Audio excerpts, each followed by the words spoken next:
బండి లేదా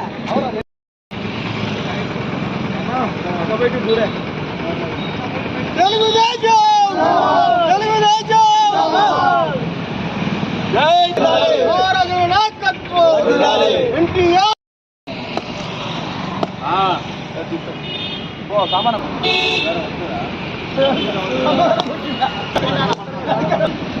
అదే బాగుపడి ఉన్నది.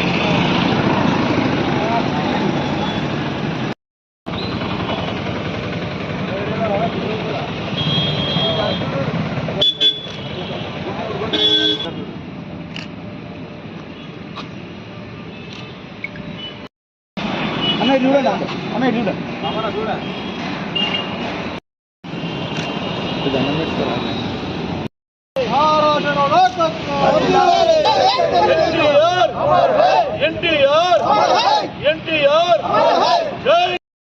అన్న అన్న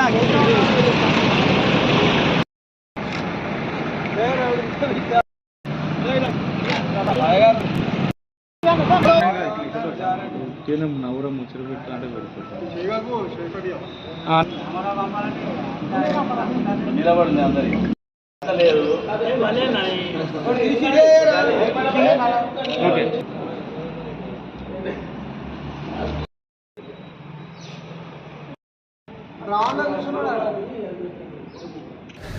ఈరోజు తెలుగుదేశం పార్టీ 44 వసంతాలు పూర్తి చేసుకున్న సందర్భంగా ఇసుక అడ్డా దగ్గర జెండా ఆవిష్కరించి అన్నగారి చిత్రపటానికి పూలమాల వేసి స్వీట్ల పంపిణీ చేయడం జరిగింది.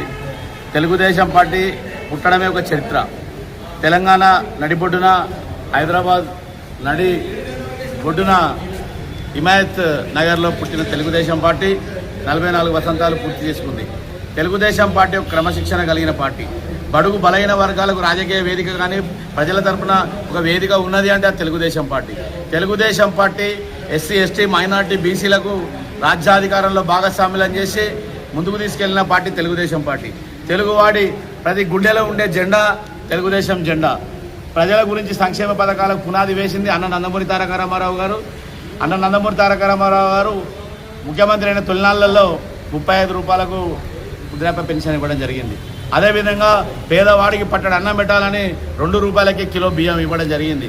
అదేవిధంగా చేనేత కార్మికులను ఆదుకోవాలని వారు నేసిన వస్త్రాలను జనతా వస్త్రాల పేరుతో రేషన్ షాపుల మీద అందించిన ఘనత తెలుగుదేశం పార్టీ. అదేవిధంగా ఈ పేదవాడు గూడు ఉండాలని చెప్పే ఉద్దేశంతో పక్కా ఇండ్ల నిర్మాణానికి అంకురార్పణ చేసింది అన్న నందమూరి తారక రామారావు ఆ రోజుల్లోనే. ఈ సంక్షేమ పథకాలకు పునాది తెలుగుదేశం పార్టీ. ఈరోజు ప్రతి సంక్షేమం వెనుక తెలుగుదేశం పార్టీ ఎన్టీ రామారావు గారి గుర్తు చేసుకోక తప్పదు ఏ పార్టీ వారైనా కూడా. అదేవిధంగా మహిళలు విద్యలో రాణించాలని, అన్నిట్లో సగభాగం ఉండాలని, అసలు రాజకీయాల్లోనైతేనేమి, ఆస్తిలో సమాన వాటా అయితేనేమి, విద్యారంగంలోనైతేనేమి ఆ రోజుల్లోనే అన్న నందమూరి తారక రామారావు గారు పద్మావతి మహిళా యూనివర్సిటీ ఏర్పాటు చేయడం జరిగింది. అంతేకాకుండా ఆర్టీసీ వ్యవస్థలో మొట్టమొదటగా మహిళా కండక్టర్లను తీసుకొచ్చిన ఘనత కూడా తెలుగుదేశం పార్టీది అన్న నందమూరి తారక రామారావు గారిది. అదేవిధంగా మా నాయకుడు ఆంధ్రప్రదేశ్ ముఖ్యమంత్రి వర్యులు, జాతీయ తెలుగుదేశం పార్టీ అధ్యక్షులు గౌరవనీయులు నారా చంద్రబాబు నాయుడు గారు కూడా అన్నగారి అడుగుజాడల్లోనే డాక్రా సంఘాలు ఏర్పాటు చేసి మహిళలు ఆర్థికంగా ఎదగాలన్న ఉద్దేశంతో డాక్రా సంఘాలు, పొదుపు సంఘాలు ఏర్పాటు చేసి వారి కాళ్ళ మీద వాళ్ళు నిలబడే విధంగా ఒక రూపకల్పన చేసిన భవిష్యత్ ఆలోచన ఉన్న నాయకుడు మా చంద్రబాబు నాయుడు గారు. అదేవిధంగా ఇవాళ దేవాలయ ప్రాజెక్ట్ అయితేనేమి, ఈరోజు కాకతీయ కెనాల్స్ అయితేనేమి, అవన్నీ కూడా మేము మొదలుపెట్టిన కార్యక్రమాలే.